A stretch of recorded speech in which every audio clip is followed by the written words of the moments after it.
11, we're going to go through our top 10 Christmas Carol quotations. Off we go. The first quotation we're going to look at is in stave 1. Are there no prisons? Are there no workhouses? And this is Scrooge speaking to the jolly charitable gentleman who asks for some donations. So Dickens uses a rhetorical question to expose the Scrooge's cruel utilitarian mindset. The repeated structure echoes the official Victorian policies that dehumanise the poor. Remember the Poor Law of 1834, where the poor were essentially criminalised and treated incredibly badly. Contextually, Dickens attacks the 1834 Poor Law, which forces the destitute into these really harsh conditions. You could also talk about Scrooge's tone shows society's failure to recognise the humanity of the vulnerable. Now, a big thing that I want us to look at in this actually is also the fact that the question, it's almost like maybe Dickens is also creating the question to the reader. Are there no prisons? Are there no workhouses? Where he's showing us the brutality and the cruelty that the poor are facing. And he's making us question our own role in maintaining this dreadful status quo. I wear the chain I forged in life, one of the most famous quotations from stave 1 again, where we meet Marley. Now, this metaphor, and that's a key thing for you to remember, is metaphorical, of a chain symbolises the weight of Marley's greed and selfishness. The verb forged evokes the deliberate, ongoing nature of his sins. He's the architect of his own punishment. Dickens uses Marley to warn readers that actions have lasting spiritual consequences, aligning with Christian ideas of judgment. Now, there is something else I always love to look at with this quotation, and that is the image of the chains, obviously showing how locked he is, and also showing the weight of Marley's sin, essentially, as he has to carry this. Okay. Now, forged, it's very interesting, being in past tense, kind of shows this notion of the fact that our past relates to our future. And that obviously is a key feature in this entire text. And what we've done in the past has repercussions. Scrooge's past and his loneliness is part of the reason he is now so misanthropic and avaricious. The neglect he felt as a child kind of relates to the neglect that he then espouses upon others in front of him and within him. Key. Mankind was my business. We've got another Marley quote. Mankind is an abstract noun. It shifts focus from individual wealth to collective duty. Exclamatory sentence conveys Marley's regret and moral awakening. It's almost too late, though.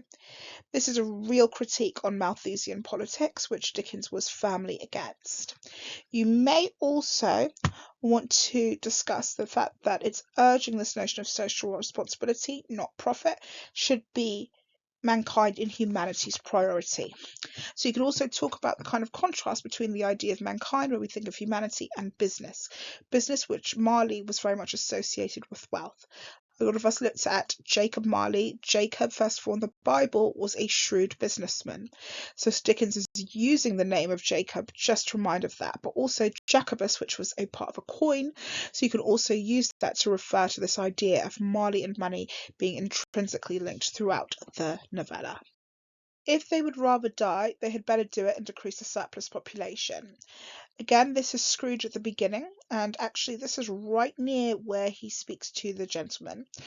Very cold logic. We've also spoken about the quite economic jargon used here, surplus population, once again linking this notion of Scrooge's fascination with wealth and money and capitalism is so incredibly linked. It's going against, and it's kind of interesting because I've put here that it's laced with irony, because later his beloved Tiny Tim, who he becomes, a second father to, as it tells us in stave 5, is among this surplus. Dickens mirrors Malthusian economic theories, which justified neglecting the poor. Okay, this chilling detachment dehumanizes life, but Dickens's narrative later forces Scrooge and readers to confront this cruelty. We can also look at the word of die here, and then later on we obviously have will the child die in stave 5, but also die, this deeply euphemistic language. It's quite blunt, it's incredibly harsh, and it shows that Scrooge is kind of devoid of that human emotion that we would hope he would be. Christmas in my heart and try to keep it all year round. All the year, I mean, sorry. So Scrooge's vow, and we could look at it as a vow, reflects a complete moral transformation. This would be a fantastic quotation if you got a question on redemption, for instance. The metaphor "on a Christmas in my heart" suggests internalized change, not superficial gestures. You can look at this idea of the heart being connected to emotions, okay? Dickens's message is timeless. The generosity of Christmas should extend year round, challenging Victorian readers to reform beyond seasonal charity. So yes, he's saying that Christmas is deeply important, but he wants us to behave in this way round, because it says, and try to keep it all the year, that Christmas is not just the time to be kind. This needs to be something you do every single month, okay? And that's where we will get real societal change and real support for the poor.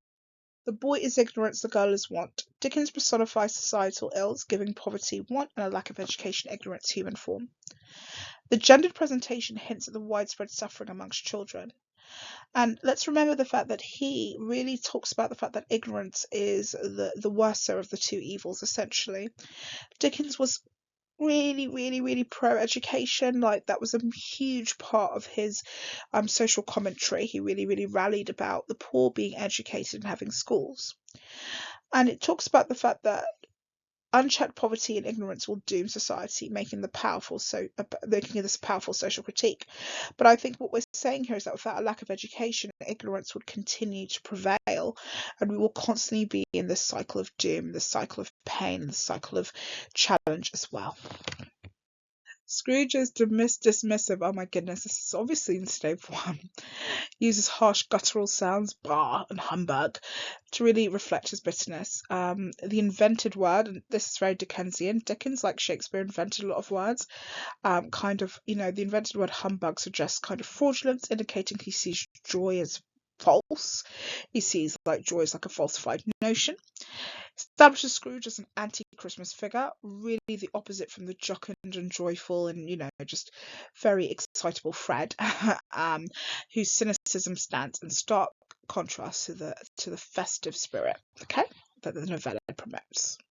Neglected by his friends, is left there still. This is in stave 2. Solitary and neglected evoke sympathy. We've obviously also heard of him being solitary as an oyster, so it allows us to connect Scrooge's present with his past. And this is probably the key moment where we begin to feel this sense of empathy for Scrooge, where we begin to kind of understand Scrooge's cruelty, I've said, is more of a defense mechanism born from childhood abandonment. It humanizes him and supports Dickens's belief in the potential for redemption. Now, interestingly as well, when we're looking at patterns and words that have been repeated, we can look at neglected and the neglected grave later on in stave 4, where Scrooge kind of witnesses the fact that his grave would be neglected due to the manner in which he behaved. So you can argue that this is somewhat cyclical, showing that what we've done in the past will revert our future, will continue to revert our future, and that continues going on in this way. I'm as light as a feather, I'm as happy as an angel. There's loads of these similes, but I've just chosen these two. So joyful similes to capture Scrooge's emotional rebirth. Light as a feather contrasts with Marley's heavy chain, symbolising freedom from sin. Happy as an angel links Scrooge's joy to divine grace, suggesting that redemption elevates him spiritually as well as emotionally.